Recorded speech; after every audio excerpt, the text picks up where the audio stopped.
Tony Dow, the actor who endeared himself to millions of TV viewers as Wally Cleaver, the all-American big brother on the wholesome sitcom Leave It to Beaver, died July 26 at his home in Topanga, California. He was 77.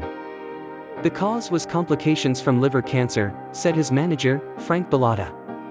Leave It to Beaver, airing from 1957 to 1963, depicted an idyllic suburban post-war American household and became a cultural touchstone of the baby boom generation.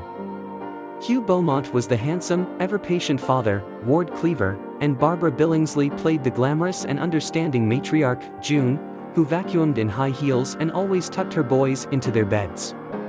Cast as the adorable title character the exuberant, freckle-faced Theodore, Beaver Cleaver was Jerry Mathers, who was 8 when the show began. Mr. Dow, who was 12, played the good-natured and athletic older son, Wally, who was developing an interest in girls.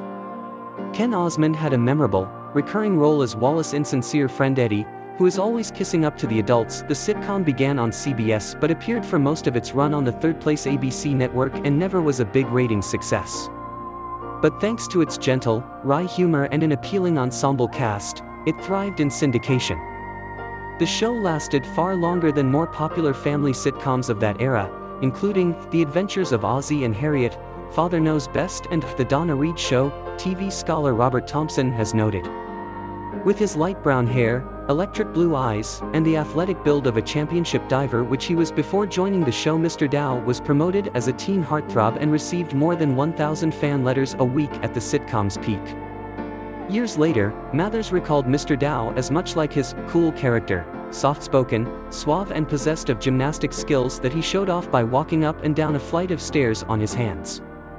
Finding that options for a former child actor were limited, Mr. Dow was making a living on the dinner theater circuit in the 1970s. One producer, mounting a Kansas City production of the swinging bachelor farce, Boeing, had the idea of reuniting Mr. Dow and Mathers. To their shock, they met with packed and wildly enthusiastic audiences for weeks.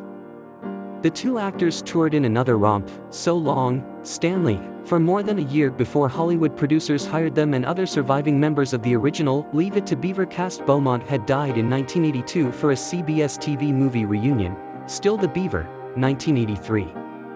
Wally was now a successful lawyer, Beaver was unemployed, divorced and trying to cope with his own mischievous sons, and June was still dispensing helpful household advice.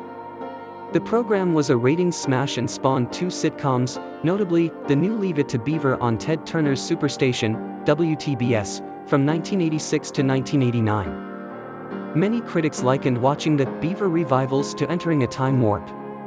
But Mr. Dow defended the enduring appeal of the idealized Cleavers amid a rapidly changing TV culture.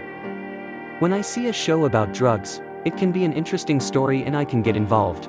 But it doesn't have the same kind of identification as when Beaver took his father's electric drill and made a hole in the garage door, Mr. Dow told the Houston Chronicle in 1988. Those kind of stories are what make up real life, and growing up from child to adulthood. People say the show is milk and cookies, but I disagree. I think it's the essence of growing up. Anthony Lee Dow was born in Hollywood on April 13, 1945, and grew up in the Van Nuys area of Los Angeles. His mother was a one-time Max Sennett bathing beauty who became a body double for silent movie star Clara Bow and, briefly, a stunt woman in westerns. His father designed, built and remodeled houses. Mr. Dow said he grew up with no particular interest in show business, focusing instead on athletics. He was a trampolinist as well as a swimmer and a junior Olympic and Western States diving champion.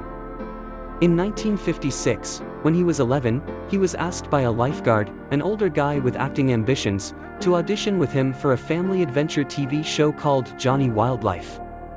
He thought that would help him and me get the job since I was supposed to play his son, Mr. Dow told the New York Daily News. He didn't get the role, but I did.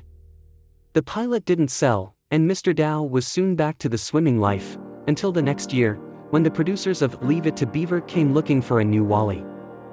The child actor from the Beaver pilot had an unfortunate growth spurt, and one of the producers of Johnny Wildlife recommended Mr. Dow as a replacement.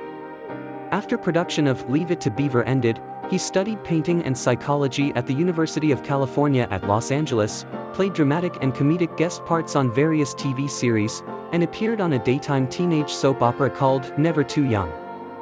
But after he joined the National Guard in the mid-1960s, he said, his career stalled. Not knowing when he might be ordered to report for active duty made it almost impossible to make acting commitments. Referring to a popular police show, he told the Philadelphia Inquirer, "I did one Adam 12 I think because I was the only actor in town at that time with short hair." For years, he lived on a boat, made sculpture and lived on income earned primarily by running a construction business. Despite the perpetual airplay of Leave It to Beaver, Mr. Dow did not grow wealthy from the show.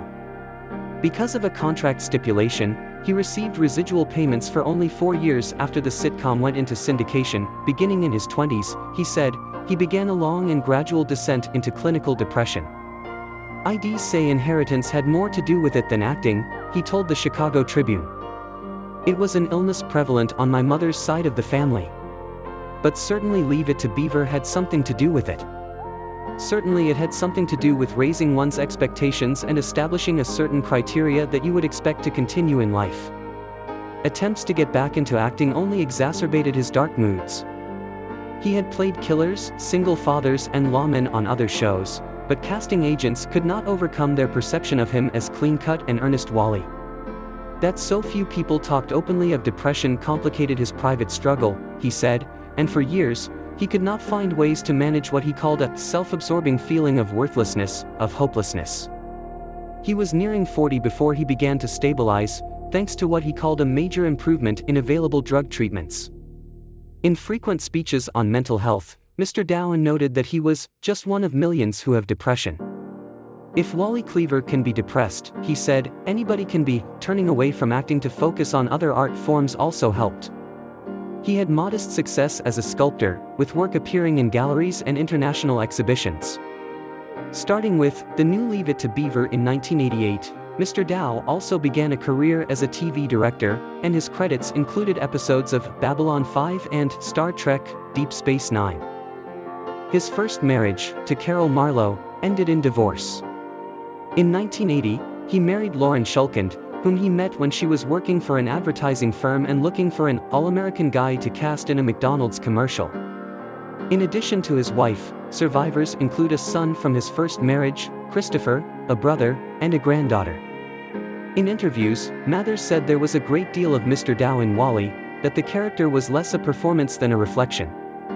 He was, by all accounts, an understated personality in a profession full of show-offs. "I could never understand the reaction that Jerry or I would get from people," Mr. Dow told the Kansas City Star in 2003. "Then I was on a plane once and I walked by this guy, and he looked really familiar to me. I asked a stewardess, 'Who's that guy?' And she said, 'Oh, that's Harlem Globetrotter, Meadowlark Lemon.' And the biggest smile came across my face. All of a sudden I realized what it is," he continued. "I mean, I don't know what it is, but it happened to me. I just got that warm feeling and smiled and thought, you know, that's really cool." Don't forget to subscribe to my channel and turn on notifications for such information.